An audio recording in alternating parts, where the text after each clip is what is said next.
Imagine you're sitting across a table from a colleague, Okay.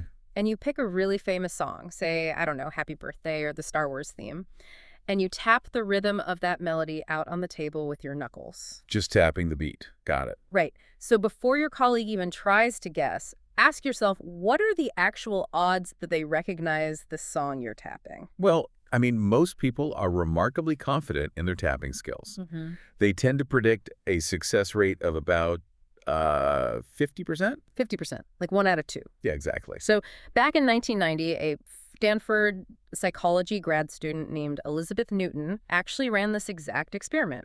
She separated people into, tappers and listeners. Right. And the tappers, like you said, predicted that 50% success rate. But the actual success rate turned out to be a dismal 2.5%. 2.5%. That is, wow. I know, right?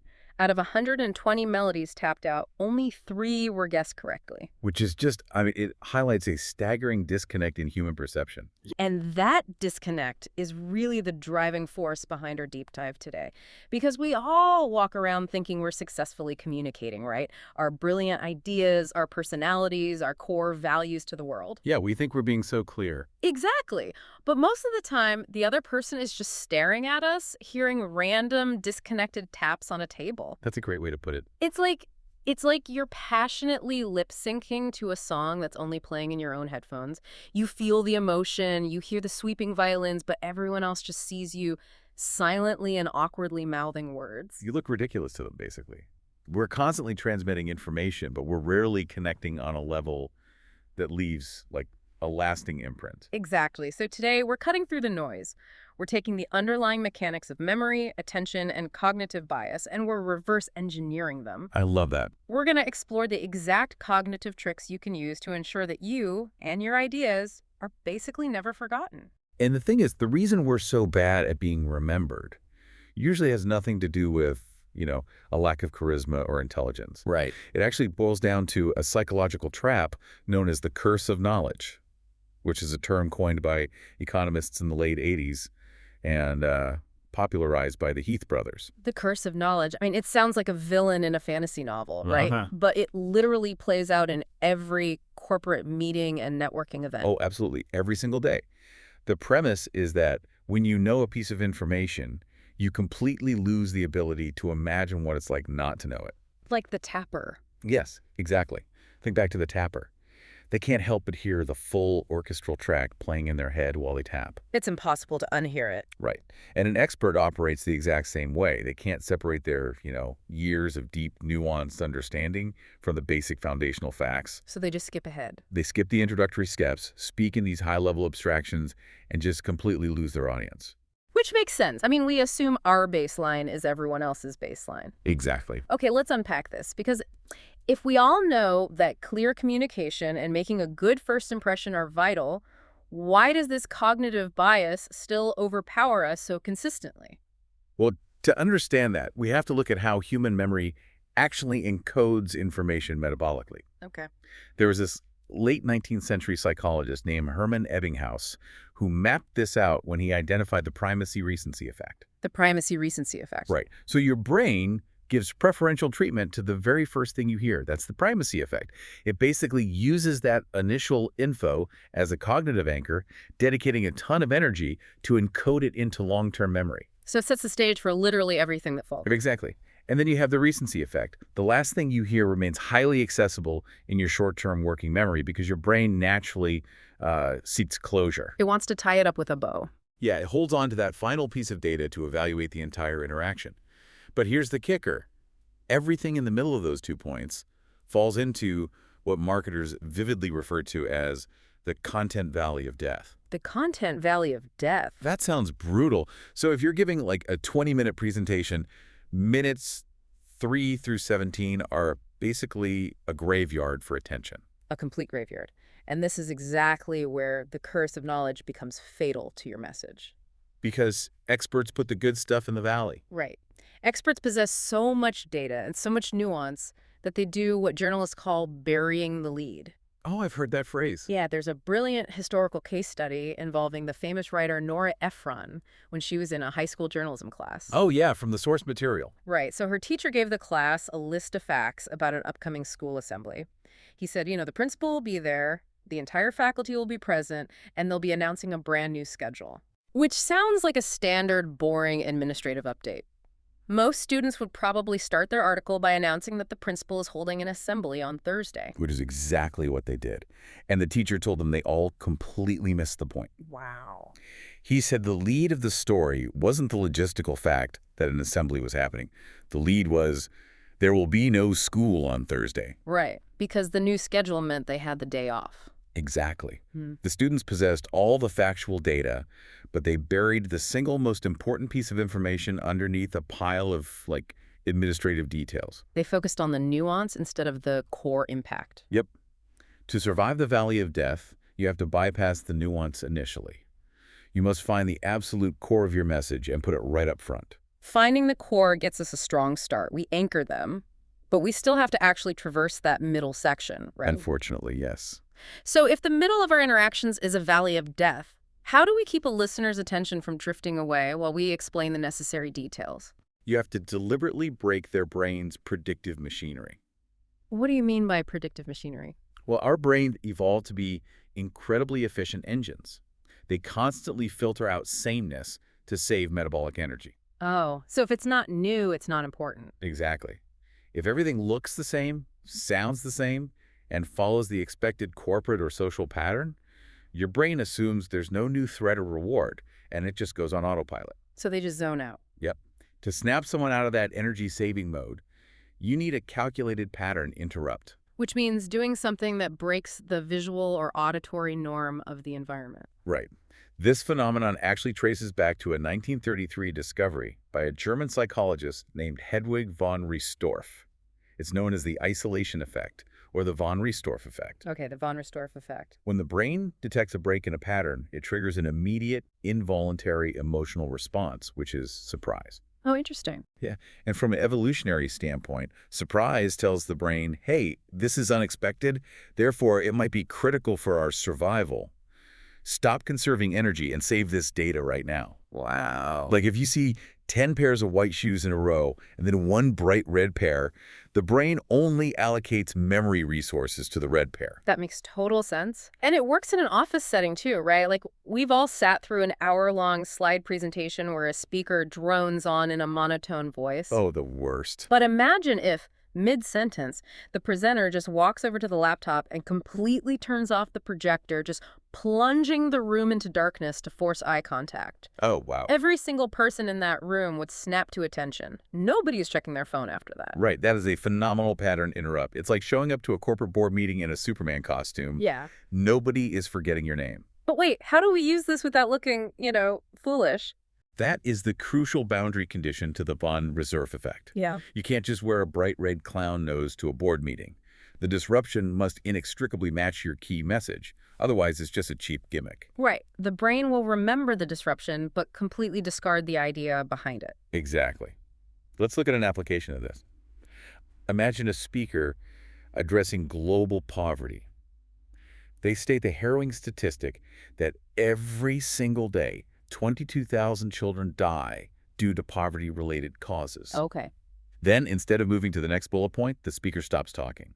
They just stand there in total unbroken silence for 10 very uncomfortable seconds. Oh, man. 10 seconds of dead air in a packed auditorium feels like an absolute eternity. People would start shifting in their seats, wondering if the microphone broke. The tension would be palpable. Yeah. And then the speaker breaks the silence by saying, in that short silence you just felt, more children lost their lives. That is why urgency matters. Wow. That completely reframes the entire room. Because the pattern interrupt wasn't random at all. The silence was the message of urgency. It forced the audience to feel the passage of time instead of just hearing a number. Exactly.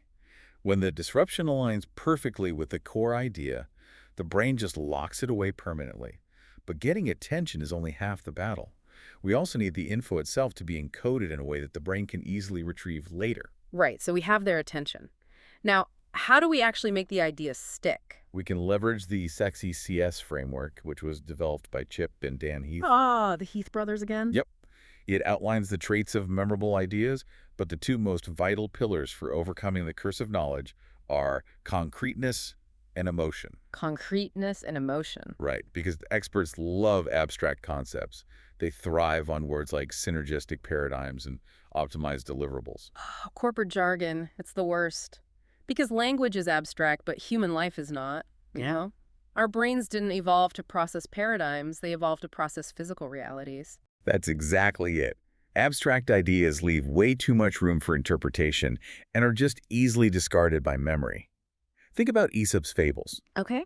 We still remember these stories, thousands of years after they were first shared around fires. Take the story of the fox jumping for the grapes, failing to reach them, and walking away declaring that they were probably sour anyway. Which gave us the phrase sour grapes. Right. Notice how visceral that is. You can practically taste the bitterness.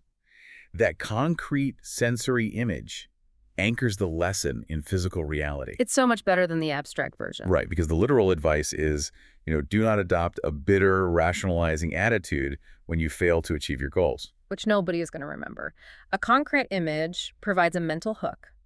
And when we pair that physical concreteness with emotional resonance, we tap into something called the identifiable victim effect, Yes. which explores why humans are fundamentally terrible at processing large-scale statistics. Like you can tell a listener that 1,000 baby polar bears are dying because the ice caps are melting. And the brain just processes that statement as a math problem. Right. It understands the tragedy intellectually, but it doesn't trigger the emotional centers required to motivate action or forge a deep memory. We evolved in small tribal bands. Our empathy is scaled for individuals, not aggregates. But if you bypass the aggregate data and show them one single photograph of a specific drowning baby polar bear struggling to stay above the water, It's devastating. it creates emotional devastation. People will remember that image for weeks and immediately want to help. So to make an idea memorable, you must drop the macro-level data and focus on the micro-level narrative. You have to make the abstract numbers concrete and give them a face. But let me push back on this, thinking about our listener who might be dealing with incredibly dry material. I mean, not everyone is giving presentations on saving polar bears or ending global poverty. Right. What if the task is presenting a quarterly data analytics report or giving a highly technical engineering update? How do you make that concrete and emotional without inventing, like, a melodramatic sob story? That's a great question. For that, you apply the Sinatra test. The Sinatra test, like Frank Sinatra. Like Frank Sinatra. The idea is simple. If I can make it there, I'll make it anywhere. You don't need 1,000 data points to prove your credibility if you have one ultimate extreme test case that proves your point beyond a shadow of a doubt. Okay, so a stress test that acts as a proxy for all the boring data. Exactly. There's this incredible historical case study about an Indian entrepreneur who set out to build a delivery service in India that rivaled FedEx in reliability. Which is a massive undertaking. Huge. Yeah. He was guaranteeing on-time delivery across a country with famously complex and unpredictable infrastructure. His abstract statistics claiming a 98% success rate were just failing to convince anyone. Because the numbers weren't credible, they lacked a concrete anchor. Right. So he needed a Sinatra test to prove the infrastructure could hold up under the worst possible conditions. He secured a contract to handle the logistics for delivering major blockbuster films to theaters across India, Wow. specifically to prevent film piracy. Oh, the stakes there are astronomical. I mean, if a movie canister doesn't arrive exactly on time for a nationwide premiere, the bootleggers win, the theater loses a fortune, and it's a massive public catastrophe. It was the highest stakes delivery environment imaginable, and his company succeeded. That's amazing. And the best part is, once he conquered that logistical nightmare, he never had to quote his 98% statistic ever again. He didn't need the abstract math anymore. Exactly. He simply told potential clients, we're the company that delivers the blockbuster films without a single piracy leak. That one concrete, extreme example bought him total credibility and bypassed the need for dry analytics. That is so powerful. Okay, so we've spent a lot of time dissecting how to make ideas stick and how to make presentations memorable. Right. Here's where it gets really interesting. Let's shift the focus to the interpersonal. What if the goal isn't just about the information? What if you want the person across from you to remember you with immense fondness, even if they currently seem indifferent or outright hostile toward you? Moving from the psychology of information to the psychology of interpersonal dynamics reveals a highly counterintuitive, almost manipulative-sounding mechanism. It is often referred to as the Ben Franklin effect, and the historical anecdote is just fascinating. It really is. Benjamin Franklin had a fierce political rival in the Pennsylvania legislature who actively disliked him. Now, in a typical corporate or political environment, the instinct is to schmooze the rival, right? Yeah, you do them a favor, buy them a drink, or try to win them over with unsolicited kindness. Which frequently backfires. It signals low status or desperation, causing the rival to push you even further away. Exactly. But Franklin took the exact opposite approach. He knew this rival possessed a very rare book in his private library. Franklin wrote him a letter and simply asked to borrow it for a few days. Which is so bold. Right. The rival sent the book. Franklin read it, returned it with a gracious thank you note, and the dynamic completely shifted. The next time they interacted, the rival actively sought Franklin out, spoke to him with warmth, and they remained close friends for the rest of their lives. It sounds like a charming historical fable, but the scientific mechanism behind why it works was rigorously proven in 1969 by researchers John Jacker and David Landy. Okay, what did they find? They confirmed that the engine driving this behavioral shift is cognitive dissonance. Cognitive dissonance. Because our standard assumption is a linear equation. I like you, therefore I will do a favor for you. Right.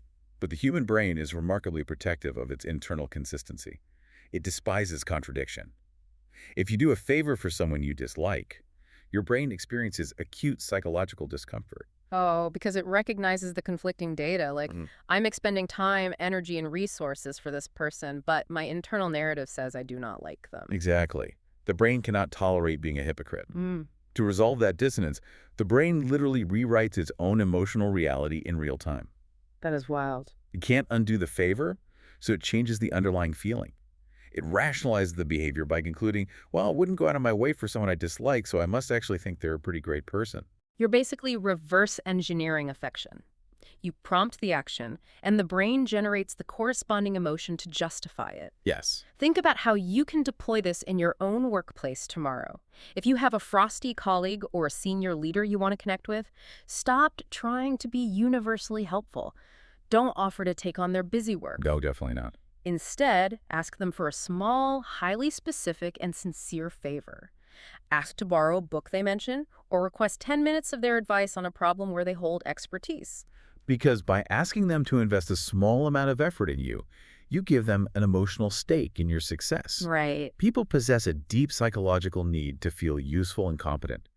Asking for their help validates their expertise and triggers that cognitive dissonance, building trust far more effectively than flattery ever could. We have a really powerful sequence here. You break the pattern to survive the valley of death. You deliver a concrete, emotional core message.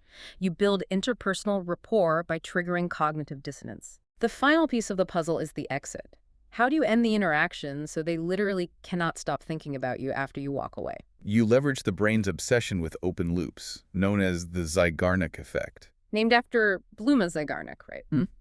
A psychologist in the 1920s who noticed that waiters could remember incredibly complex orders perfectly right up until the bill was paid. That's the one. And the moment the transaction was completed, the memory was just wiped. Exactly. The effect describes our metabolic tendency to keep interrupted or incomplete tasks highly active in our working memory. Like a cliffhanger. Yeah. A half-finished crossword puzzle will nag at your brain all day, pulling focus, while you instantly forget the puzzle you completed yesterday. It is exactly the psychological architecture of a television cliffhanger. But what's truly groundbreaking is how deeply this is ingrained in us. A recent joint study from Yale and the University of British Columbia, led by researcher Joan Danielle Onchoko, proved that this obsession with unfinishedness isn't just about high-level goals. It's deeper than that. It's hardwired into our basic visual perception. They tested this by having observers watch animations of dots moving through complex visual mazes, right? Yes, exactly. The dot would travel from a start point, winding its way toward a specific endpoint. In some trials, the dot reached the endpoint, completing the visual journey. Okay. In other trials, the dot stopped just short of the goal. It visually froze, leaving the journey unresolved. And when they tested the observer's memory of the maze routes, the results were definitive. When the path was left visually unfinished, the observers remembered the exact details of the route with significantly greater precision. Because the brain spontaneously prioritizes the unresolved. From a survival standpoint, a completed task is a closed threat or a secured resource. It requires no more energy. But an unfinished task is an unknown variable. Right, so the brain keeps the memory active, waiting for the conclusion. Let's contextualize this, though. If unfinishedness and the recency effect are so potent, should we put all our strategic focus on the very last moments of an interaction? Like, should we save our best, most impactful material for the moment we're shaking hands and walking out the door? Not necessarily. We have to consider the boundary conditions of these cognitive rules, Yeah. particularly for complex, multi-episode events. Okay. Researcher Amir and Schatz explored this through the peak-end rule. Generally, we judge experiences based on their emotional peak and how they end. But Meyer and Schatz found that for long sequences, like spending an entire day with a client or attending a 3-day conference, the absolute chronological end doesn't dictate memory if it lacks a defining emotional trend. Right, like the final episode of a conference might just be validating parking and walking to your car. That mundane ending doesn't overwrite a brilliant keynote speech or a terrible argument at lunch. Exactly. For complex scenarios, the memory is dictated by the extreme peaks, the extreme lows, and the overall duration-weighted average. The phenomenological highs and lows, the moments of intense emotional resonance or pattern disruption, are what stick. So what does this all mean? It means it requires engineering a peak moment in the middle of your time together, a von Ristorff pattern break, or a deeply concrete Sinatra test. Right. And then, instead of trying to wrap every single agenda item up perfectly at the end, you deploy the Zeigarnik effect. You deliberately leave a conversational thread hanging. Ah, I see. It's the strategic difference between concluding with, well, that covers everything on the agenda, goodbye, and saying, we solved the immediate supply chain issue today, but I'm really curious how you're going to handle the new vendor integration next week. Let's pick this up later. Exactly. Your brain latches onto that integration issue because it is an open loop. The toolkit for becoming unforgettable is incredibly actionable. First, break the predictable pattern to survive the content valley of death. Turn off the projector. Turn it off. Second, abandon abstract jargon and speak in concrete physical terms. Give them the sour grapes and the baby polar bear. Yes. Third, don't just offer help. Ask for a small, sincere favor to trigger cognitive dissonance and build genuine affection. The Franklin effect. And finally, recognize that completion is the enemy of memory. Leverage the Zeigarnik effect. You know, we spend so much of our careers and our relationships trying to wrap our conversations, our projects, and our emails up in neat, perfect little bows. We just crave the satisfaction of closure. We really do. But if the human brain is fundamentally hardwired to discard the completed and furiously cling to the unresolved, maybe the most powerful, memorable thing you can do in your next important meeting is to deliberately leave a question unanswered. Leave them waiting for that next tap on the table. Thank you for joining us on this deep dive. Take these cognitive mechanics, test them out in your next interaction, and see what happens when you finally stop lip syncing and start making a sound they can't forget.